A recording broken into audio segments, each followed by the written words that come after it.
Los 10 estafadores más grandes de la historia. Las estafas son de los negocios más lucrativos y se llevan a cabo a cada instante. Yo mismo he sido víctima de estafas y algunas son tan complejas, tan elaboradas, que requieren grupos de expertos para poder ser detectadas. El más inteligente no es el que más estudia o el que más títulos tiene, y esto nos lo demuestran las personas más millonarias del mundo. Son personas que se han vuelto expertas en lo que aman, en lo que las apasiona, y ahí está el secreto del éxito. No seas un aficionado, sé un experto en lo que amas. Hoy vamos a conocer a 10 expertos estafadores cuyas técnicas y estafas los convirtieron en inmortales. Ahora, a lo que venimos. Número 10. Victor Lustig. En 1925, Lustig se hizo pasar por una persona del gobierno de Francia, después de leer en los diarios acerca de los problemas financieros que París tenía con el mantenimiento de la Torre Eiffel. Dijo que el mantenimiento de la estructura era tan caro que no se podía mantener y que querían vender el metal de la torre. Por tanto,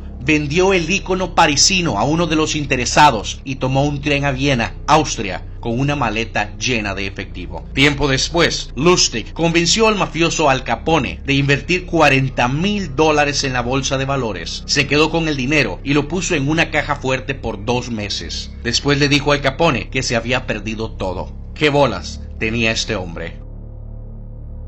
Número 9. Frank Abagnale. Este caso sucedió en la década de los 60 y se llevó al cine con éxito en la película Atrápame si puedes. Frank William Abagnale comenzó como embaucador con un fraude que consistió en escribir cheques falsos de su propia cuenta sobregirada. Obtuvo más de $40,000 imprimiendo su número de cuenta en una ficha de depósito en blanco y la colocaba dentro de un montón de fichas reales en el banco. En 5 años tuvo 8 identidades distintas. Una de las más recordadas es cuando durante un periodo de 2 años se hizo pasar como piloto de la aerolínea Pan Am para sacar vuelos gratis alrededor del mundo. Tal como sucede en el film, después se hizo pasar por un pediatra en un hospital en Georgia. Tenía un diploma de leyes falso de Harvard y así pasó el examen para obtener un trabajo en la Procuraduría General del Estado de Luisiana. Tras ser puesto en prisión e incorporarse a la sociedad, en la actualidad tiene una compañía que se llama Abagnale y Asociados, especializada en consultoría sobre fraudes financieros. Si no has visto la película, búscala en Google y vela ahora mismo.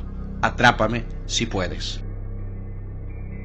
Número 8. Christopher Rockencourt. Rockencourt defraudó a gente adinerada haciéndose pasar por miembro francés de la familia Rockefeller. Para llegar a Estados Unidos, usó muchos nombres distintos y en Los Ángeles se hizo pasar por un productor de cine, un boxeador y un ejecutivo. Usaba apellidos de famosos como el de su supuesta madre Sofía Loren o sus tíos Oscar de la Renta y Dino de Laurentiis. Y se relacionaba con varias celebridades. Se casó con la modelo de Playboy Pia Reyes y tuvieron un hijo a quien bautizaron Zeus. Rockencourt escribió una autobiografía en la cual ridiculizó a sus víctimas y en el 2002 lo extraditaron a Nueva York, en donde se declaró culpable de 3 de los 11 cargos que se le imputaban. Según él, ganó unos $40 millones gracias a sus trucos y mentiras, pero fue mucho más. Número 7. Ferdinand de Mara. Fue miembro de la Armada de Estados Unidos en 1941 y empezó nuevas vidas usando los nombres de sus compañeros de la Armada. Después fingía suicidios y empezaba una nueva vida con otro nombre. Se hizo pasar por psicólogo, pero después la Armada y la Naval se dieron cuenta y fue a prisión por 18 meses. Su más famosa trampa fue hacerse pasar por un cirujano en la guerra de Corea. Hizo operaciones y combatió infecciones con penicilina hasta que lo descubrieron y lo reportaron. También sirvió de inspiración para la película El Gran Impostor. Murió en 1982 mientras hacía creer a la comunidad que era un ministro bautista. Número 6. David Hampton. Era afroamericano y como no podía entrar a la famosa discoteca Estudio 54 de Nueva York, dijo que era el hijo del actor Sidney Poitier y lo dejaron ingresar como una celebridad. Comenzó a usar la identidad de David Poitier para comer gratis en restaurantes. También convencía a mucha gente de dejarlo vivir con ellos en sus casas o prestarle dinero. Entre sus víctimas están las estrellas de Hollywood, Melanie Griffith, Gary Sinise y Calvin Klein. En 1983, Hampton fue arrestado y convicto por sus fraudes y se le ordenó pagar $4,490 a sus víctimas. Su historia inspiró la película 6 grados de separación. Murió en el 2003 debido a complicaciones con el SIDA. Número 5. Casey Chadwick. Este es el caso de una canadiense nacida como Elizabeth Bigley.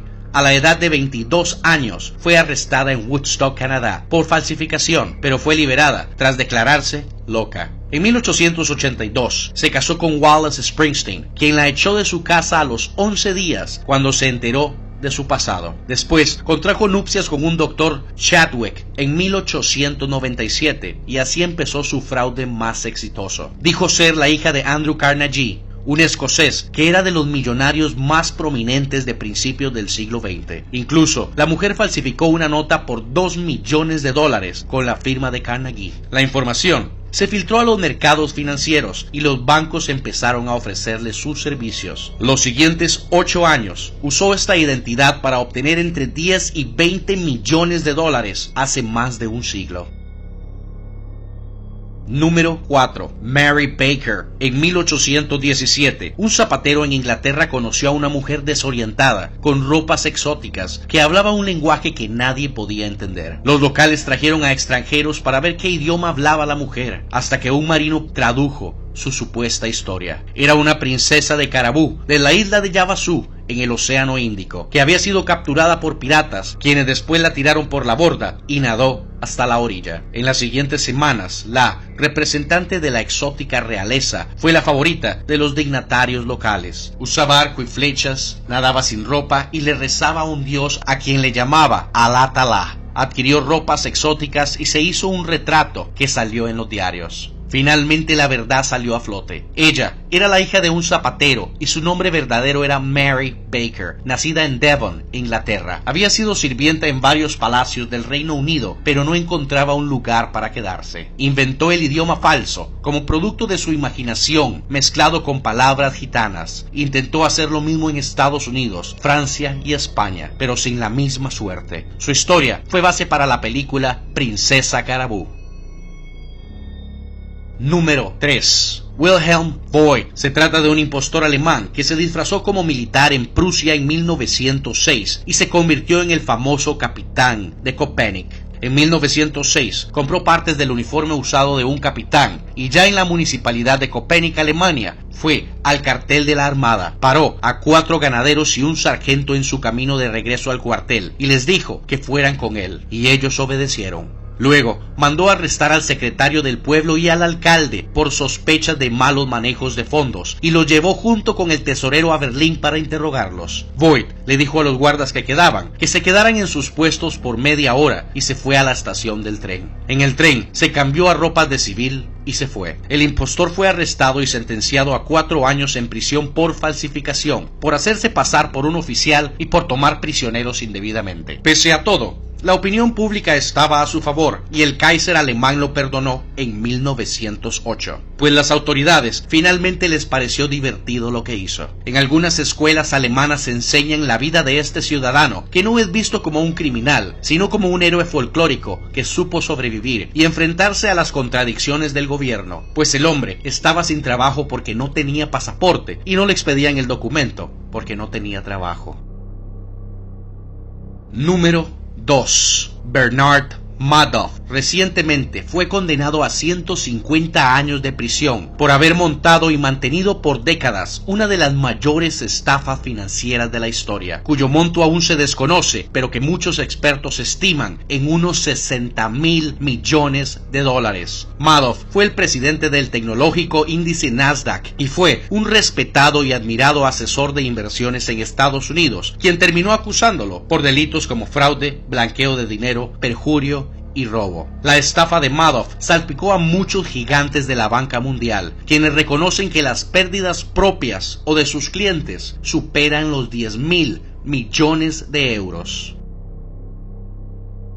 Número 1. Carlos Ponzi fue el creador del famoso sistema de pirámides, el cual se traduce en el pago de prometedores rendimientos y en realidad termina siendo una estafa en la cual las ganancias solamente las obtienen los primeros inversionistas, pues en algún momento la cadena se rompe. El creador del fraudulento negocio tuvo una vida llena de lujos, mansiones, fincas, viajes, joyas, fiestas y hasta piscinas con aguas termales, porque no le gustaba el agua a temperatura ambiente. El ciudadano italiano realizó este tipo de estafa que se hizo fuerte en los años previos a 1920 y la época de la Gran Depresión. Una biografía publicada por The New York Times dice que Ponzi llegó de Italia el 15 de noviembre de 1903 y desembarcó en Boston, con $2.50 en el bolsillo y 1 millón de esperanzas tras apostar y perder casi todo el dinero de sus ahorros durante el viaje. Un caso muy parecido es el de David Murcia Guzmán, a quien se le acusó de lavado de activos y captación masiva de dinero. Murcia trabajó por varios años como camarógrafo y fue el principal accionista y representante legal de DMG Group Holdings S.A., empresa que fue acusada de realizar negocios ilegales tales como lavado de dinero y esquema piramidales. En el 2007, DMG llegó a reportar ingresos operacionales por 72.000 millones de pesos colombianos. Murcia fue detenido el 19 de noviembre del 2008 por las acusaciones imputadas y estuvo recluido en la cárcel La Picota de Bogotá. En enero del 2010 fue extraditado a Estados Unidos, en donde es procesado por lavado de activos. Como estos casos, hay miles más, y aunque la tecnología de detección de estafas avanza, ellos siempre van un paso adelante. Actualmente en Rumania hay pueblos enteros de hackers y estafadores cibernéticos, donde no hay trabajo, pero a todos se les ve manejar Ferraris, BMW, Mercedes, Lamborghinis y muchos más, que no podrían comprar de otra manera. En esos lugares hay más locales de Western Union por kilómetro cuadrado que en cualquier otra parte del mundo. Si quieres conocer cuáles son los 10 países con la mayor cantidad de estafadores y hackers, déjamelo saber en un comentario. Si te gustó el video, ayúdame con un like y compártelo. Sígueme en Facebook para conocer primero que nadie el tema a tocar en mi siguiente video. Solo busca la palabra Pablo González. Buenos días, buenas tardes o buenas noches, donde quiera que estés.